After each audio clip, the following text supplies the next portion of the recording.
Khutbah iblis pada hari kiamat. Marilah senantiasa berlindung kepada Allah Subhanahu wa Ta'ala dari syaitan agar kita tidak mendengarkan khutbahnya iblis kelak di hari kiamat. Dan semoga kita termasuk golongan orang-orang yang tidak mendengarkan khutbahnya iblis di hari kemudian. Iblis menyampaikan khutbahnya di hadapan orang-orang yang mengikutinya yang telah ditetapkan oleh Allah Subhanahu wa Ta'ala masuk ke dalam neraka jahanam.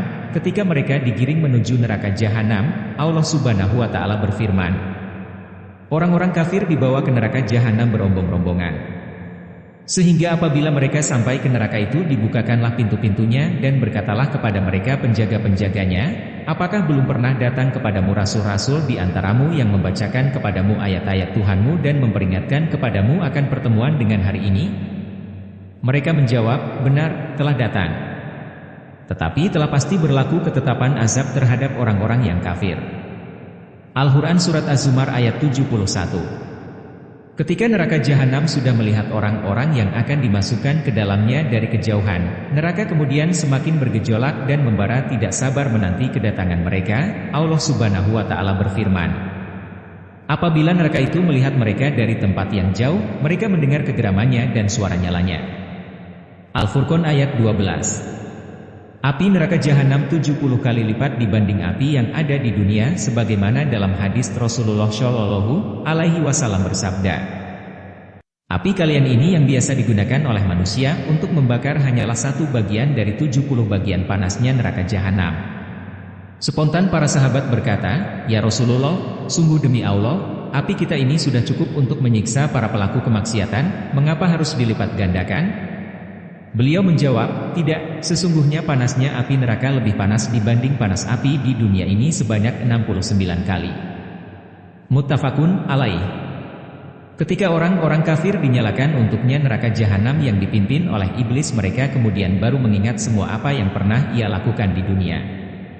Allah Subhanahu wa Ta'ala berfirman, dan apabila lembaran-lembaran catatan amal telah dibuka lebar-lebar, dan apabila langit dilenyapkan, dan apabila neraka jahim dinyalakan, dan apabila surga didekatkan, setiap jiwa akan mengetahui apa yang telah dikerjakannya.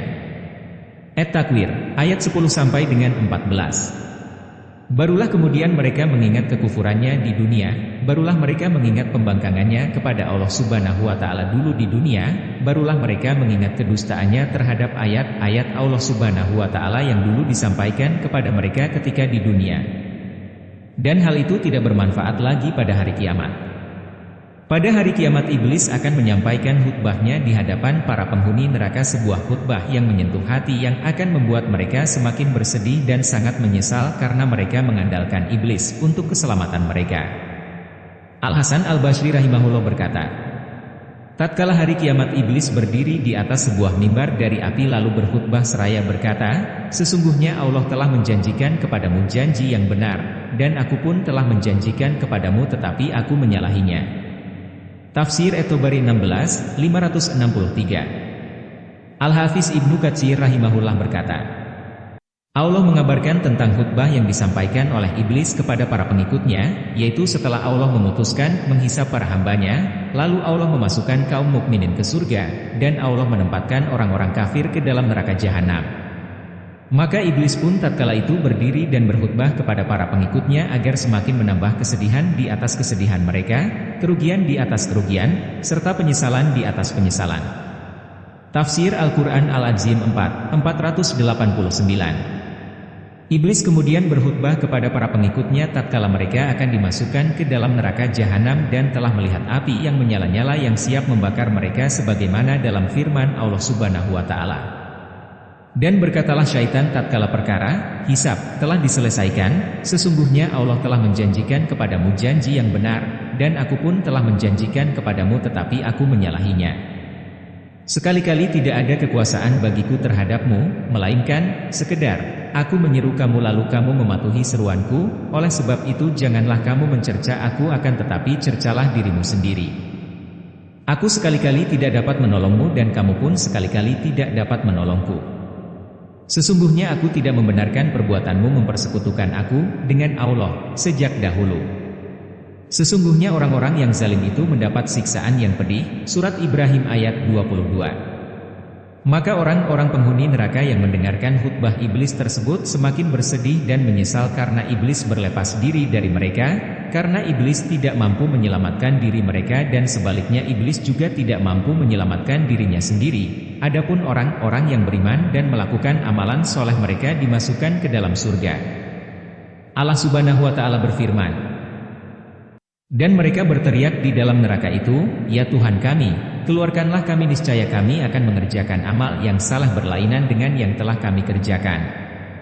Dan apakah kami tidak memanjangkan umurmu dalam masa yang cukup untuk berfikir bagi orang yang mau berfikir? Dan apakah tidak datang kepada kamu pemberi peringatan?